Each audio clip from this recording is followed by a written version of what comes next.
some of the things I'm talking about, I've never mentioned to anyone. I definitely deal with racism on a daily basis. Their system is set up in such a way that it's not there to benefit people of color. Slavery was hundreds of years ago, but the implications from that are still current. I wanted to always be proud and embrace my blackness, but at the same time, I felt like I couldn't. As Black parents, like we just want our kids to come.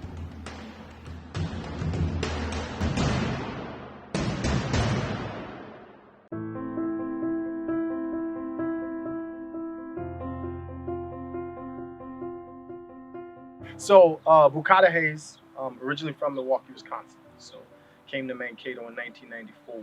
But in Wisconsin, Milwaukee, grew up in the inner city, in the projects, so the Berryland projects, off the Sherman Boulevard and Forest Avenue, right? And so my mom raised 4 boys all by herself.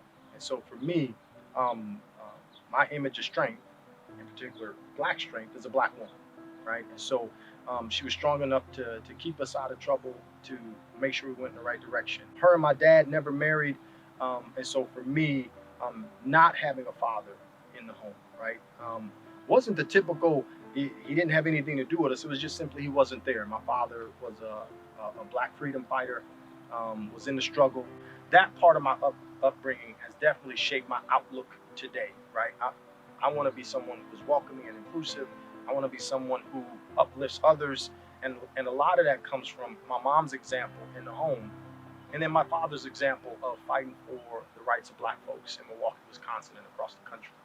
Those things stick with me today, make me the father who I am, makes me the community member I am. I grew up in Los Angeles, and it's a very diverse place. I would say I've been exposed to all different types of cultures.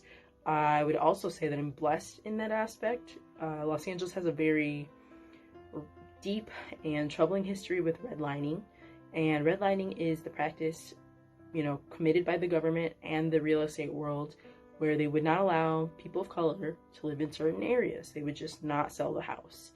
Wouldn't sell, wouldn't show, just wasn't happening. You can only buy houses up to a certain street, certain area, and so they kept certain neighborhoods of people of color in between the red lines. That's why it's called redlining. And so Inglewood, up until the mid-60s, was not open to Black people. And so my parents bought a home, and so Inglewood is now about half Black, half Latinx. And that was, it has a rich culture. I've always loved being there. But in saying that, the taxes are lower in our area.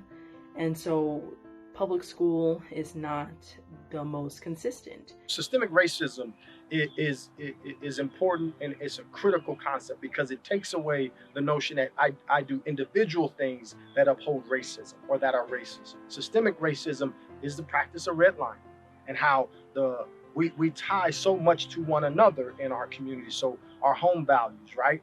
So that's also tied to, let's say, credit scores. Then those credit scores allow you to get financing at this particular percentage rate, or it doesn't. So I'm paying more to live in my house right away. And then my house isn't valued as high as others, right? Based on what they say is location, but really it's who's in that location, right? So then I'm paying more in my house, have a worse APR, and then my school that my kids go to, right, is financed off of my property. And so if I'm in an inner city like in Milwaukee, Wisconsin, right, and home values are $20,000 to $30,000, right? So what kind of school am I getting versus someone in a suburb, let's say, of the Twin Cities or Milwaukee, or Mequon or Greenfield, and their home values are $300,000. And again, if we're funding our nation's students, right, education on housing, right, who's going to get who most likely is going to get the better education? And my mother is a public school teacher in the town over, and she's been a teacher now for 31 years, really proud of her. And, she understood that the system was broken and that she couldn't guarantee that we would have consistent schooling or consistent teachers, consistent resources. And so since I've been in preschool at my church's preschool, I've been in private school. And so I've been blessed in that aspect. And I think that private school has definitely shaped who I am. I can't say what my experience would have been if I went to public school, but I know that I got a lot of resources and opportunities that I would not have had at a public school. And for that, I'm grateful. And that's definitely shaped my experience as well. So the structural piece of that is we see race plays a part in the housing. We see race plays a part in the education. We see race plays a part, again, in the criminal justice system, right? Because if folks don't get an education, right, if folks don't learn to read, like we can kind of start to map some of that out, it does mean that they may have a greater frequency of engagement with public safety. And we do know that a greater frequency of engagement will lead to petty things that become major. But the first time we started looking for buying home in Mankato, I remember Michelle went to, inquire about loan. She was accepted fine, and they told her, no problem, we'll sign you up, and we'll give you this interest rate. And she was, when I got home, she was very ecstatic. We got the loan. We're gonna get this house for the house that we wanted. I'm just worried that when I show up to get the loan, things might not go well. Lo and behold, we showed up at the door. Just the demeanor of the loan officer, his face, how he looked at me, it immediately told me that things were not going to go well.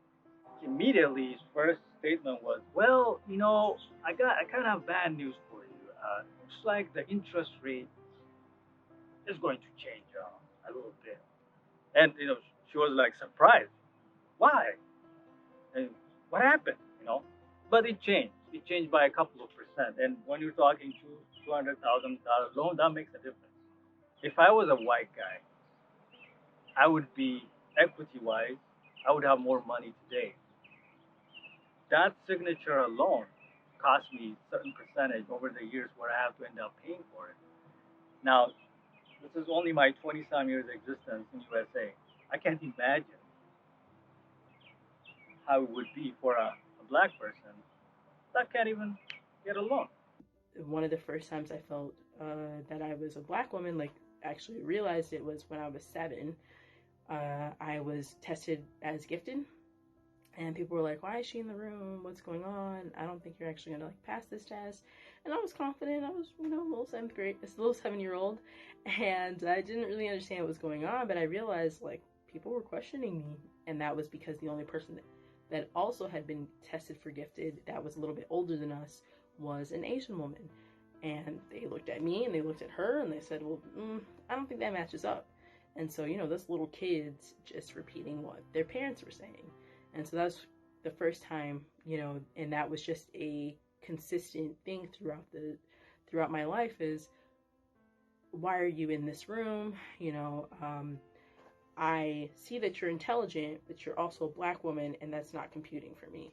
And so that's definitely I've experienced that my entire life. I love to read. I would say I'm intelligent. I, strive to do my best in academia, and that's just been a consistent thing of my intelligence being questioned. So that's definitely affected my experience as well. If you think about the connectedness of race in that, so we know we fund schools off of property values. So systemically, if you can continue to redline an area, have those property values be diminished, then what does the school look like in that particular neighborhood versus the neighborhood that has been overly invested in, right? And those schools are going to look different, right? So then you impact it there. And then you take it even further where we see achievement gaps. Well, what do the schools look like? And we do know that some states base their third grade reading levels, right, off of the future prison population.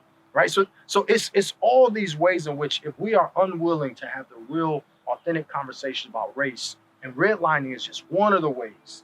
There's many other ways that we can talk about, but redlining is just one of the ways that we have to be willing to talk about. We got to be honest about it, because I think if we are not, then we really aren't trying to transform a system for all of us. We really are just trying to figure out individually how I can continue a system until it doesn't matter to me anymore, right? So I think the practice of redlining was one of those ways that our country has to reckon with, and I think white allies have to be willing to fight that battle too, right?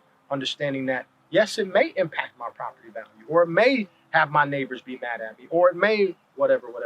I think black folks have had to deal with that this entire time, right? If we were the first black black person in the neighborhood, maybe our home values are good, but as more black folks joined, we quickly saw white flight, right? And we quickly saw our home values diminish. So, I mean, it's something that black America has been dealing with this entire time. And so if white America is serious about being on our side, serious about being allies, they need to be serious about undoing and dismantling all the systems, right, that have played to their benefit, knowingly or unknowingly.